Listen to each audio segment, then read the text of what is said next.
कोरी, मैं तुमसे शादी करना चाहता हूँ और अगर तुमने मना कर दिया तो पेड़ से कूदकर जान दे दूंगा अपनी।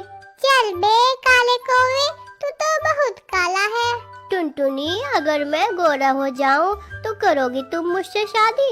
जिसके पंख बहुत रंग बिरंगी होंगे उसी से करूँगी शादी मैं तो। तुम तो बहुत काले हो। जाओ जाओ, मैं नहीं करती तुमसे शादी वादी।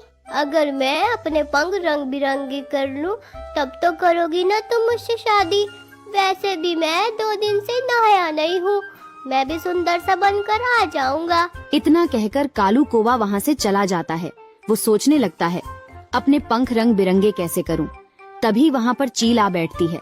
वो चील से बातचीत करने लग जाता है। चील को अपनी सारी परेशानी बताता है।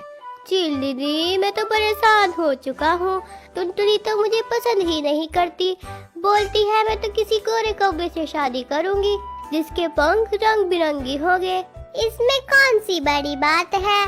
तुम अपने पंखों पर रंग बिरंगी पेंट करवा लो, फिर टुनटुनी तुमसे शादी कर लेगी। अरे हाँ, तुमने मुझे पहले क्यों नहीं बताया? मैं अभी जाकर अपने पंख रंगवा लेता हूँ। तभी कौवा एक पेंटर के पास जाता है और अपने पंख रंग बिरंगे रंगवा लेता है। मैं तो हो गया रंग बिरंगा। अब टुनटुनी चिड़िया मुझे शादी के लिए मना नहीं करेंगी।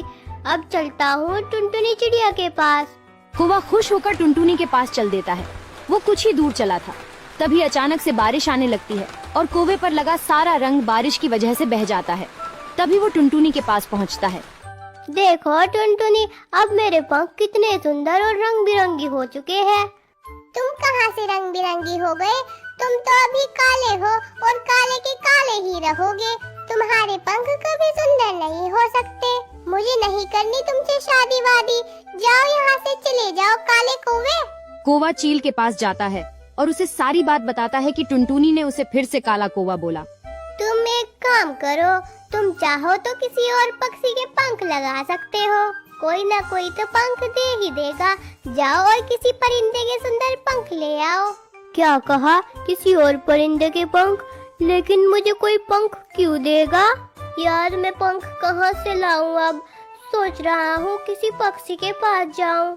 इतना कहकर कौवा उड़ जाता है और मोनी चिड़िया के पास जा पहुँचता है। मोनी चिड़िया, तुम्हारे पंख तो बहुत सुंदर है, क्या तुम मुझे अपने पंख दोगी? मैं नहीं दूंगी अपने रंग बिरंगी सुंदर पंख। जाओ और किसी और से ले लो। चिड़िया, अगर तुम मुझे पंख दे दोगी तो मेरी शादी टुनटुनी से हो जाएगी। कौवा निराश होकर वहाँ से उड़ जाता है। बेचारा पूरे जंगल में घूमता फिरता एक मुर्गे को देखता है। कौवा उसके पास पहुँचता है और उससे कहता है, मुर्गे, क्या तुम मुझे अपने पंख देना पसंद करोगे? मुझे रंग बिरंगी पंख लगाकर टुनटुनी से शादी करनी है। क्यों नहीं, क्यों नहीं, मैं दे सकता हूँ तुम्हें अपने पंख, लेकिन उसके लिए तुम्हें मुझे कुछ मक्का के दाने खिलाने पड़ेंगे। भुट्टे के दाने तो मैं ले आऊंगा मुर्गे भाई, चुरा कर। चोरी करने में तो मैं माहिर ही हूँ, तुम तो जानते हो ना। हाँ हाँ, मैं जानता हूँ। तुम ले आना मक्का के दाने चोरी करके। जैसे ही मैं मक्का के दाने खाऊंगा मैं पंख फड़फड़ाने लगूंगा, और जो मेरे पंख फड़फड़ाकर टूटने लगेंगे उनको तुम अपने साथ ले जाना। ऐसे तुम्हारा काम भी हो जाएगा और मेरा काम भी हो जाएगा।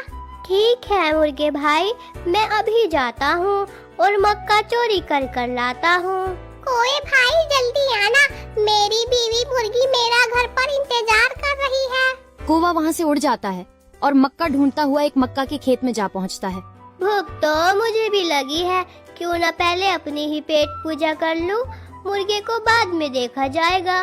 कौवा पेट भरकर मक्का के दाने खाता है। जब उसका पेट भर जाता है फिर वो मुर्गे के लिए भी मक्का का दाना ले लेता है।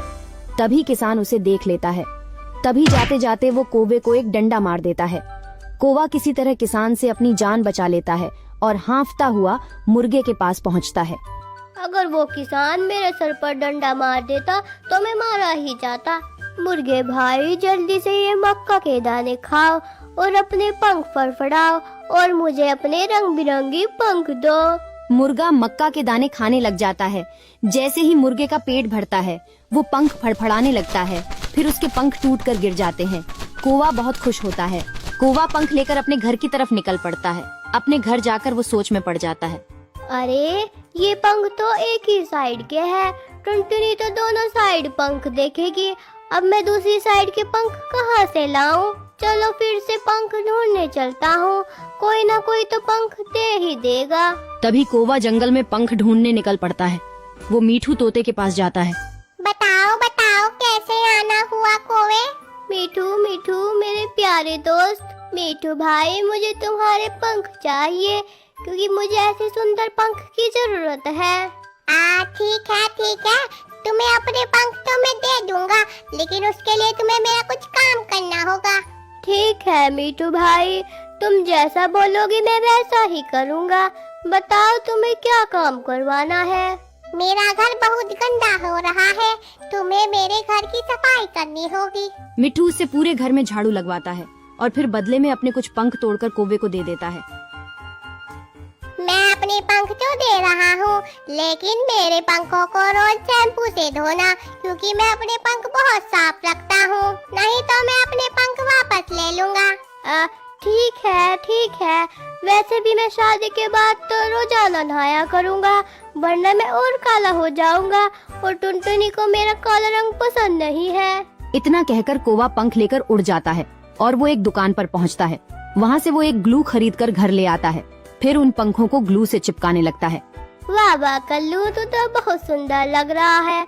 अब देखना टुनटुनी तुझसे शादी करने के लिए कैसे पीछे पड़ेगी। अब चलकर टुनटुनी को दिखाता हूँ। कौवा टुनटुनी के घर चला जाता है और जाकर टुनटुनी को आवाज देता है। टुनटुनी दरवाजा खोलो, देखो मैं तुम्हें लेने आ गया हूँ। जल्दी से दरवाजा खोलो टुनटुनी। इतना सुनकर टुनटुनी बाहर आती है। देखो मुझे, अब मैं कितना सुंदर और रंग बिरंगा लग रहा हूँ। अब मैं तुमसे शादी करने आया हूँ, अब चलो मेरे साथ टुनटुनी। तभी टुनटुनी कहती है कि उसने तो शादी कर ली है। क्या कहा टुनटुनी? तुमने शादी कर ली? देखो मैं रंग बिरंगी पंख लगा कर आया हूँ और तुमने शादी कर ली। जब कौवा वहाँ से नहीं जाता, टुनटुनी अपने पति को बुला लेती है। अजी देखिए जरा, ये कौवा मुझे बहुत परेशान कर रहा है, आप ही संभालो इसको। इतना सुनकर टुनटुनी के पति को गुस्सा आ जाता है और वो कालू की पिटाई कर देता है। कालू कौवे के सारे रंग बिरंगे पंख टूट जाते हैं और वो पहले के जैसा ही हो जाता है।